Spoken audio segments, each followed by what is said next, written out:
Hello, everyone, and welcome to another episode of Fit Access News, the Olympia special. That's right. I'm excited because today we have a special panel for you of both past and present Olympians. But first off, I'm excited to kick this special off with a panel of lovely ladies that have graced the Olympia stage. And we're excited. My first lady I'm going to speak to, but we got them all here, is Helle Trevino, top Olympian, rising Phoenix champion, all of the above, Beast Queen. How you doing, Helle? Hey, Danielle, I'm doing fantastic, especially being part of this Olympia special. So let's have some fun. Yes, I just want to say again, thank you so much to all you've contributed to the channel and just to the advancement of getting the word of women's bodybuilding out to the streets. I think that's what we're here for. Yes. That's what we're here for. So let's get right into it. Let's talk about all things Miss Olympia. I want you to just kind of run the fans and viewers through Miss Olympia, its importance, significance. I think especially for us female bodybuilders that it has a special place in our heart. The Olympia has always been the prestigious top show, you know, the one to qualify for and the one that really I think most already dreamt of when they were an amateur that, oh man, if I could one day stand on that Olympia stage. I started already, my first Olympia was in 2003, and then I had a break for some years, came back in 11, and then I was pretty much at the Olympia every year until, boop, it shut down. So last Olympia was in 14. The good people just decided they would take women's bodybuilding out. We had Jake Wood coming in strong and buying the Olympia in 2020 and put the women's bodybuilding back. Having been taken out of the biggest show in the world, kind of not knowing if your sport was dead, that was a hard time. So Olympia really has a special place for us women bodybuilders. So I think everybody is very grateful today when they're going to grace that stage very soon. They will feel blessed that they can still be on there. That's very important because, you know, just to make it to such a prestigious stage, most we start out, you know, just trying to find our way. And usually as we go along, that bug gets to us, right? We all kind of get that bug of wanting, right? More and more usually leads us, right, to that Olympia stage. So yeah, that's very, very, very important that you hit on that. So can you talk about your thoughts on the current state of Miss Olympia? I'm going to stick with what I said at our Rising Phoenix wrap-up. I don't think much is going to change in 1 and 2. I don't see how Angela can really come much improved because she already looked amazing. She was ripped, and I don't know how she could get any more ripped. So I think that's not going to change. It's going to be a thin show this year. Usually we are around 20 Olympians on the stage. There was 12 that were qualified.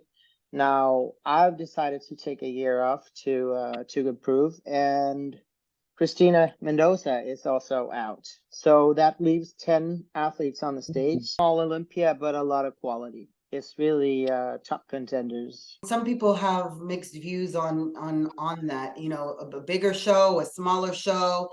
You know, in one hand, we want to see more. We want to see a full stage. You want it to be a quality show, not like everybody can be like, oh, you know, quality should be there and it shouldn't be easy to be there. It should be more set number, like say if you say women's and men's bodybuilding, that there's not such a big gap. Personally, I think around 20 would be a good number. I think 10 is maybe a bit thin. I agree with you.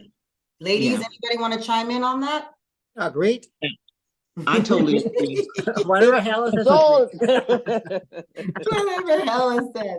Well, good that Mona's got this energy because she's up next. So I'm going to go ahead and kick it off to a certified best poser and celebrated Olympian herself, Miss Mona Poursaleh. Welcome. Hi. You've been in the top and you've been best poser several times. So that's why I wanted you on to talk about the importance of posing, and maybe share some posing like memories or favorites of yourself, and why being a coach is also very like helpful for athletes. Okay. Hi, everyone. Posing is very, very important. Either it can make you or it can break you. With posing, you can show your strength and you can, hide your weaknesses and hide your flaws. And when you have a coach, coach can help you because there's criteria that the judges look for. And, they want, big round shoulders, small waist, fullness, and show lines. And sometimes when you are in a prep mode, you don't see the things that another eye can see.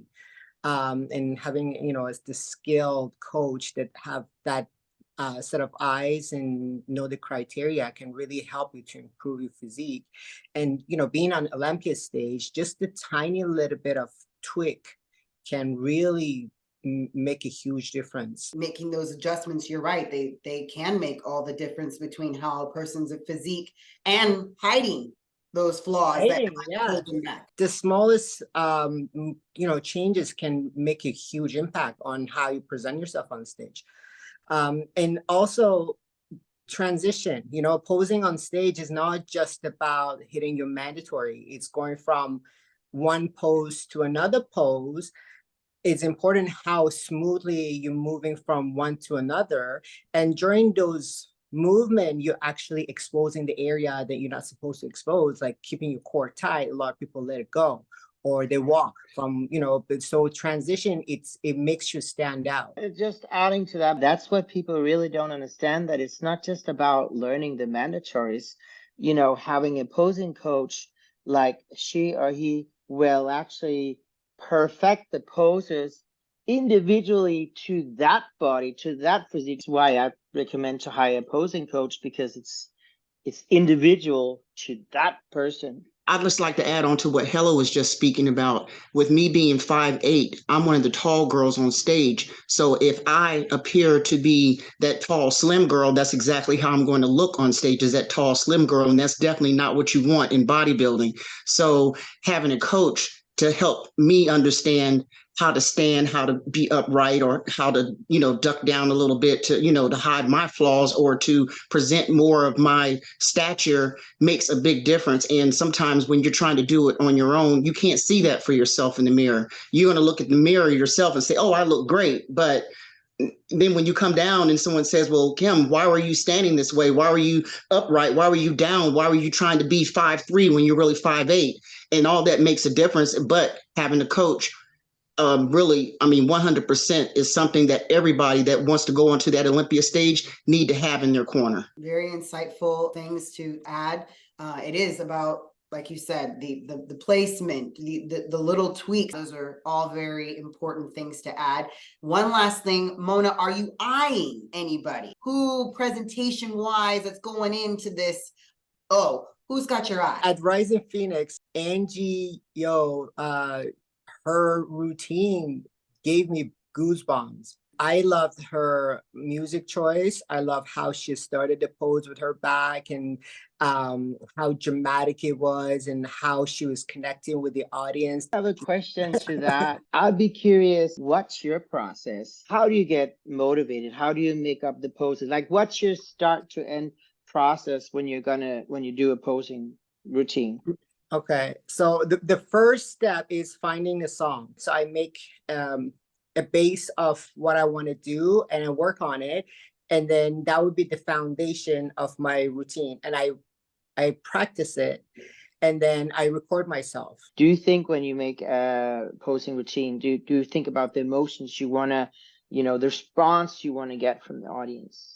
So it almost depends on my mood. I don't always go slow or fast. It depends, how I feel during that year. Now we heard the process of the posing. I want to hear also about the suit. And let me hear something about when you're going to make a suit, Kim. What goes into that, and what are the important things to look for? Okay, well, first, what I normally like to do is, if it's someone that I'm not really familiar with, I love to have several conversations with them first. So that helps me pick out, certain things about their personality. So that helps me decide on colors, style.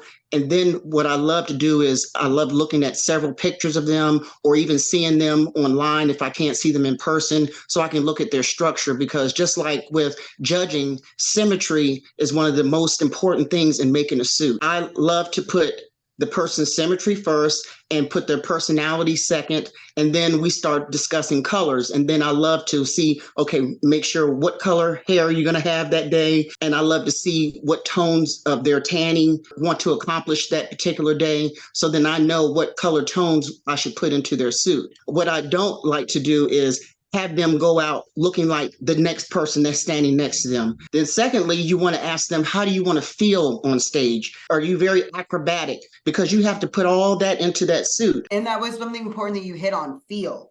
And it goes to the whole overall presentation, because if I'm creating a piece that is very emotional and, like a lyrical or a personal type of, right? I don't want to be in hot red. Yeah, exactly. I want to be telling the whole story, from the choreo to the posing, to the posing suit. So I like the fact that you said that, and not having everybody be cookie cutter, because again, like if somebody is feeling a certain way or looks a certain way, it should represent them. Exactly. So, those are the main steps, and along with the hair color, the skin tone, and like I just tapped on about how do you want to feel, what type of moves are you going to do, and then what my suits that I love to make are suits that you do not have to glue onto the body. I don't know how many people have ruined their suits from gluing. When you take that suit off that you paid who knows how much money for, and the glue is all stuck in the suit. Actually, now you can put a silicone strip inside of the suit where the hip line is, and it stays in place. I've never glued a suit on my body, ever. In every competition I've done, I've never used glue. One other thing I like to do, and I'm not sure if a lot of suit makers do it, if they don't do it, it's not a criticism. But what I normally like to do is before the show, I will send that athlete a trial suit. There's no stones. It's just a plain solid suit. I will send them the suit, and I've made it from their measurements. And they try it on, they do their routine in it, they pose in it, they do cartwheels or whatever they want to do in this suit. And they can talk to me and say, hey, can you raise this, lower this, make the cups bigger, whatever their requests are, I can add that into their final suit. I started making my own suits, and then I did all the trials in these suits. And me being an athlete myself, I know how I want to feel in a suit. So I take that same concept and make sure everyone else feels that same way in their suit. Who's better at making a suit than an athlete who's been on the stage herself, who's a seamstress and who's been a seamstress probably for 20 plus years, and who works with athletes all the time? It all comes down to having all things in alignment on show day, having your physique together on show day, having your posing and your presentation down on show day, and having your actual presentation from head to toe, suit included, on show. Yes. Day. So this was put together because I want whoever is watching to have an idea, small idea, as to the things that go into being an Olympian. You do all the hard work, but it comes down to how you show up overall on that big day. And we've just heard the posing matters and how the posing goes into play. And we've heard that the posing suits are crucial. And we've heard from Helle, how important it is to represent and be your best self overall, because you are an Olympian. And what a time to be an Olympian, and what a time to be in women's bodybuilding. I mean, wouldn't you say, ladies? I mean, yes. Amazing time. Does anybody have any last minute words that they want to say before we wrap this up? I think the girls should, let people know, like, how can they book Yes.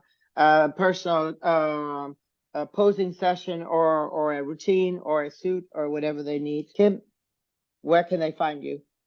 You can find me at nbcfit.com. That's my website. It's new. I just kicked off. It's been a year, but it's just starting to kick off now. I'm going to have a grand opening soon. And I can also be reached on Instagram and Pinterest at Niche Boutique Collection. I've been off a little bit from bodybuilding because of, I explained earlier, I lost my father, but bodybuilding is my heart, and anything that I can do for any ladies that are out there competing, I'm here. Call me, text me, whatever you need to do to get in contact, I'm here. Thank you so much. And your Instagram Thank is you. Kim Buck, right? My Instagram, my personal Instagram is at FemBodBuilder, FEMBODBLDR. All right. And Mona, Perfect. let everybody know where they can find you for posing and coaching and your contact info. The best way to find me is Instagram, MP Catch. And everybody knows you can find the Helle Trevino on Instagram, Helle Trevino. Yes. Easy and quick. Yes. So thank you, ladies, for coming on and contributing to this panel. And again, special thank you to Helle for assembling this panel for me. Thank you so much. This has been awesome. Inaugural episode. I just want to say thank you to everybody watching. Please click the link and subscribe. Fit Access Now, the channel. This is the place to be for women's bodybuilding by women's bodybuilding. So I'm excited. This has been a great episode, and we will see you soon.